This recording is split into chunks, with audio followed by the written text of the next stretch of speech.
আসসালামু আলাইকুম। এখনকার সময়ে প্যারেন্টসরা, অভিভাবকরা তাদের সন্তানদের নিয়ে পড়েছেন নানান বিপাকে। ছেলেমেয়েরা কথা শোনে না, ভালো কিছু শিখতে চায় না বা ভালো অভ্যাস রপ্ত করতে চায় না, নিজের মতো চলে, কথা শুনতে চায় না। তো এই সমস্যাটা এখন ঘরে ঘরে। এই সমস্যার কারণ কি এবং এর প্রতিকার কি, এই নিয়ে ছোট্ট একটা ভিডিও নিয়ে হাজির হয়েছি। আমি ইমেজিন কেমিস্ট্রি পড়াই 18-20 বছর থেকে ও লেভেল এবং এ লেভেল স্টুডেন্টদের। অভিজ্ঞতার আলোতে শেয়ার করেছি আজকের এই বিষয়টা। আপনি একটু পিছনে চলে যান, অনেক বছর আগে, 50 বছর 100 বছর আগে। তখনকার সময়ে কি অবস্থা ছিল? তখনও তো নতুন মানুষ, ছেলে মেয়ে ছিল।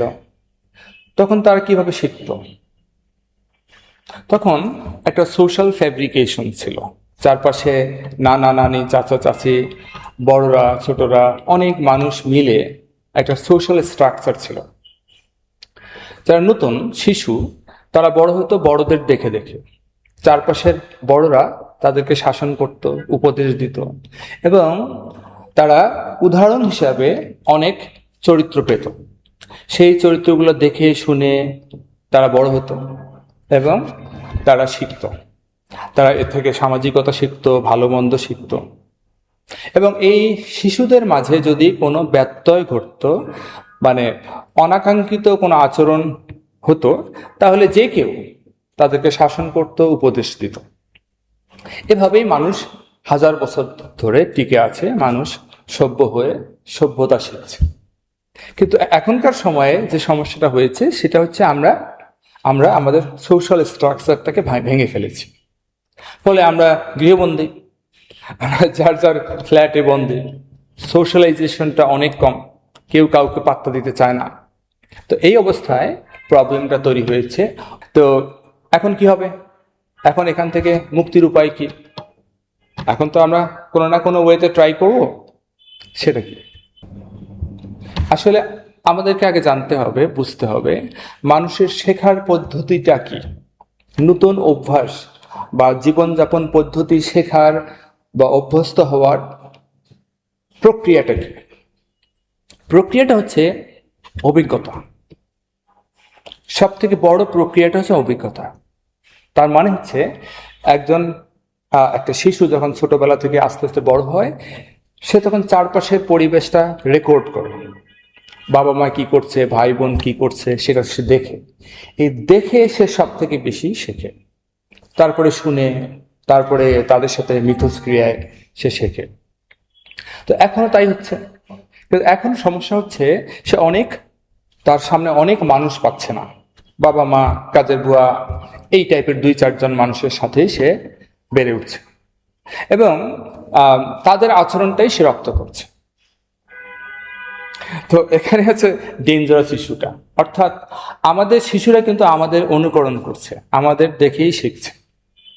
এখন আমরা আমাদেরকে কতটুকু চিনি, এটা একটা বড় কোশ্চেন। এর একটা রিফ্লেকশন কিন্তু হয় শিশুদের মাঝে। অর্থাৎ শিশুরা কিন্তু, আপনার ছেলেমেয়েরা কিন্তু আপনাকে দেখে দেখে শিখছে। তাদের আচরণ, তাদের লাইফস্টাইল, এটা কিন্তু আপনাকে অনুকরণ করা। আপনি হয়তো মানবেন না, না আমার লাইফস্টাইল এরকম, তার লাইফস্টাইল পুরোই অপোজিট। এটা হতে পারে, কিছু ক্ষেত্রে এটা হয়, কিন্তু অধিকাংশ ক্ষেত্রে ভেরি সিমিলার, খুবই সিমিলার। তার উপর কোনো গায়েবী কিছু না হলে সে আপনার চরিত্রটাই ধারণ করে, অর্থাৎ চারপাশের মানুষদের চরিত্রটাই ধারণ করে। আপনি হয়তো চাচ্ছেন যে আমার সন্তানরা তাড়াতাড়ি ঘুমাবে, তাড়াতাড়ি উঠবে, হ্যাঁ, এটা আপনি চাচ্ছেন, বারবার বারবার তাকে অ্যাডভাইস করছেন, কিন্তু নিজে হয়তো করছেন বিপরীতটা। কোনো কারণ থাকতেই পারে, কিন্তু কারণটা তো কারণই। আসল কথা কি? আসল কথা হচ্ছে তার অভিজ্ঞতায় আপনি ধরা দিচ্ছেন যে আপনি রাত জাগছেন, আপনি দেরি করে ঘুম থেকে উঠছেন। তো সেই অভ্যাসটা সে রপ্ত করছে, সে আরো এটাকে বাড়িয়ে ফেলছে হয়তো। কারণ শুধু আপনি যে একমাত্র সোর্স সেটা না, সে হয়তো এর বাইরে অনলাইনে যাচ্ছে, বন্ধু বান্ধব পাচ্ছে, স্কুলে যাচ্ছে, সেখান থেকেও সে হয়তো একই রকম অভ্যাস পাচ্ছে। কিন্তু সব থেকে বেশি পাচ্ছে ঘর থেকে। পরিবার থেকে। কাজেই আমরা যদি তাকে কিছু শেখাতে চাই, তাহলে উপদেশ দিয়ে না, শুধু উপদেশ দিয়ে না, কাজ দিয়ে দেখাতে হবে। অর্থাৎ জ্ঞানী মানুষ অন্যকে জ্ঞান দেবে, শেখাবে তার নিজের জীবনাচার দিয়ে। তার নিজের জীবনাচার যত ভ্রান্ত হবে, বিভ্রান্ত হবে, অনিয়ন্ত্রিত হবে, এটা সন্তানকে তত বেশি প্রভাবিত করবে। যেমন আপনি চাচ্ছেন যে আপনার সন্তান এত সময় ধরে মোবাইল ফোন নিয়ে বসে থাকবেন।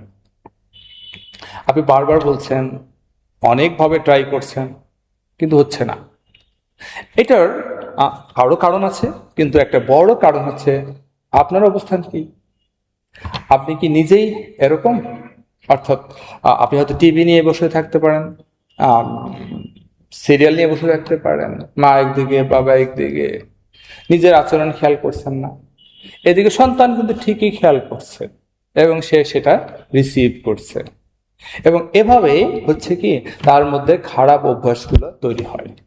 এবং আমরা হয়তো এক সময় আমাদের সন্তানদের মধ্যে আমাদের রিফ্লেকশনটা দেখে বিস্মিত হই, মানতে চাই না, অসহ্য হয়ে উঠি। কিন্তু মূল কথাটা কি?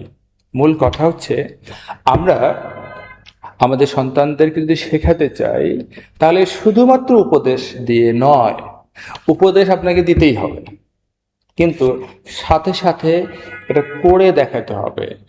নিজেকে একটা আদর্শ মডেল হিসেবে তার সামনে উপস্থাপন করতে হবে। আপনি যদি আদর্শ মডেল হিসেবে তার সামনে উপস্থাপন করতে পারেন, তাহলে আপনার সন্তান কিন্তু খুব সহজে মেনে নেবে। হ্যাঁ, হতে পারে কিছু সময় লাগবে, এজন্য আপনাকে ধৈর্য ধারণ করতে হবে, ইতিবাচক থাকতে হবে। কিন্তু নীতিমালার ক্ষেত্রে আপনি দৃঢ় হবেন, আর বাস্তবায়নের ক্ষেত্রে আপনি রিল্যাক্স হবেন, ছাড় দেবেন। কিন্তু নীতিমালার ক্ষেত্রে ছাড় দেওয়া যাবে না। যে আপনি কি চান সেই বিষয়ে আপনার দৃঢ় থাকতে হবে, নিজের চরিত্র দিয়ে শেখাতে হবে।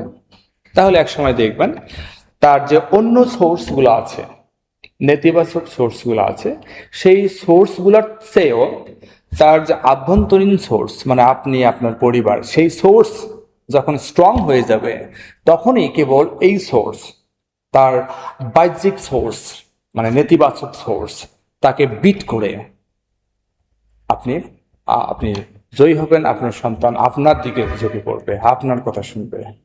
তো ধন্যবাদ সবাইকে সাথে থাকার জন্য। আসসালামু আলাইকুম।